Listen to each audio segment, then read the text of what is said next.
Kaixo, gaur hitz egingo dugu ugalketa landaren ugalketa sexualari buruz. Hau, florezilak dira. Florezilak loreen ugalketa organoak dira. Harizpi batez osatuta daude eta antera izeneko zakutxo bat dute muturrean. Anteraren barruan pole-aleak daude eta ale horiek zelula sexualak dituzte. Orain Jesuseri tokatzen zaio. Hau piztiloa da. Lorearen ugalketa organo emea da.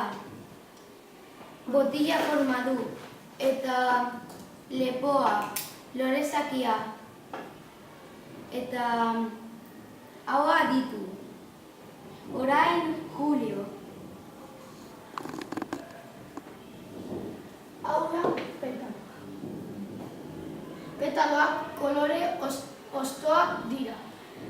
Landarak eta animalia polinatzailea intsektuek edo zenbait hegazti.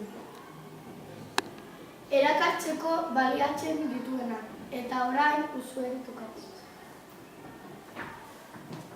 Hau, sepaloa da.